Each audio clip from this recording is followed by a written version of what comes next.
Capítulo 1. El cuento de nunca acabar.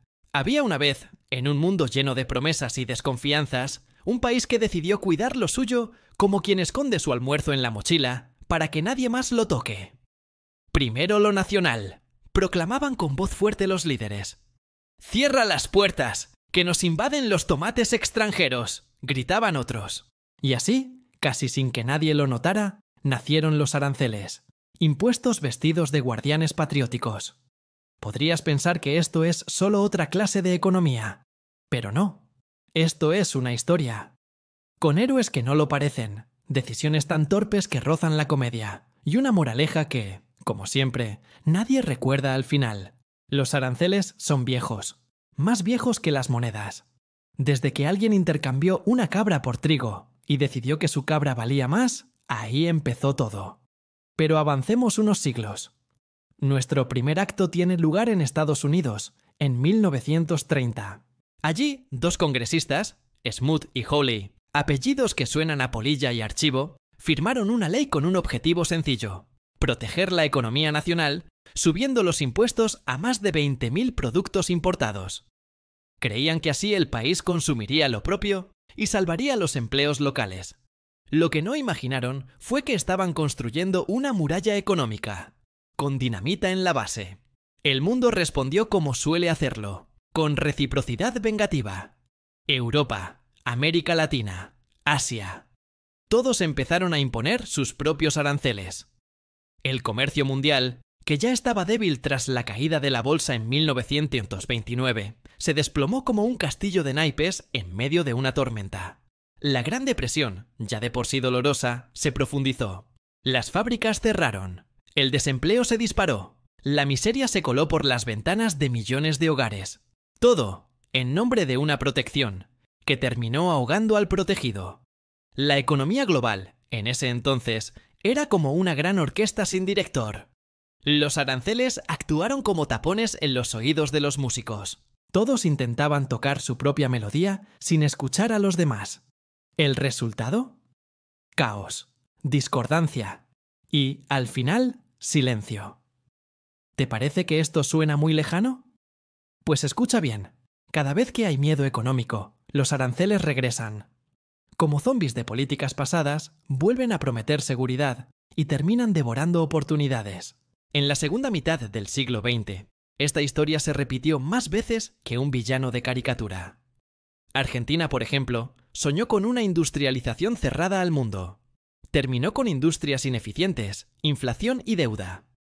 México vivió lo mismo antes de abrirse al TLC. Gran Bretaña, tras la Segunda Guerra Mundial, se encerró en un proteccionismo que la dejó atrasada frente a sus vecinos. Los gobiernos, con buenas intenciones, aplicaban aranceles creyendo que defendían el empleo local, pero olvidaban algo esencial. En la economía, todo está conectado. Cuando proteges a una industria, puede que estés matando otra.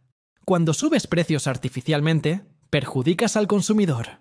Y ese consumidor también es trabajador. ¿Y qué pasa cuando sube el precio de los alimentos? ¿Y cuando escasean los productos importados? Lo que parecía una solución se convierte en un círculo vicioso. Y ese círculo, si gira lo suficiente, se llama recesión. Pero no nos adelantemos. En la segunda parte de esta historia, conocerás al verdadero villano. No es un político, no es un empresario, es mucho más sutil. Y probablemente esté ahora mismo, mirándote en el espejo. Capítulo 2. El villano que todos aplauden. En esta historia, el villano no lleva sombrero de copa, ni tiene un plan malévolo escondido bajo la manga. No.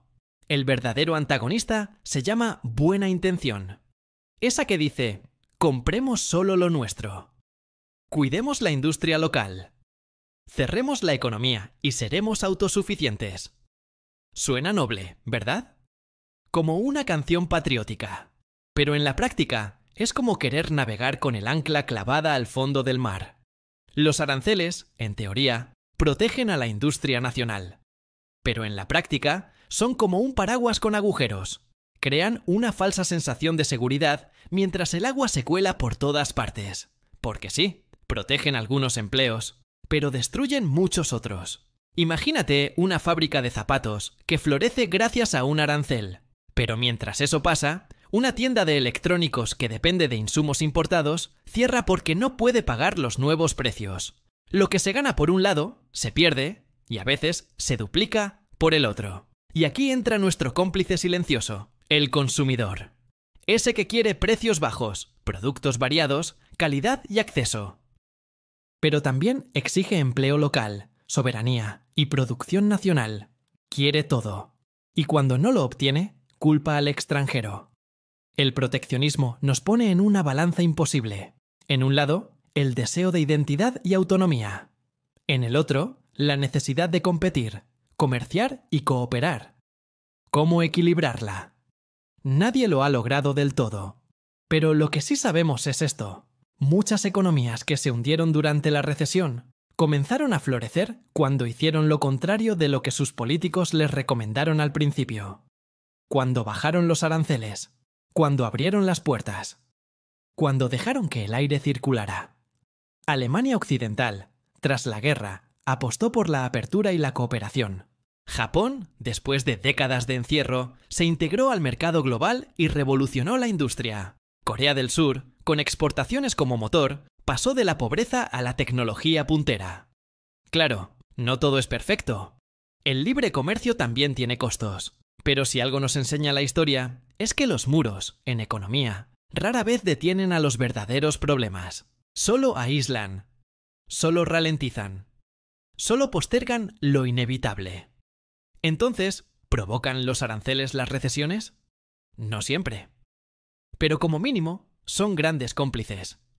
Como ese amigo torpe que no empieza la pelea, pero siempre lanza el primer empujón. La historia nos habla, a veces en voz baja, a veces gritando.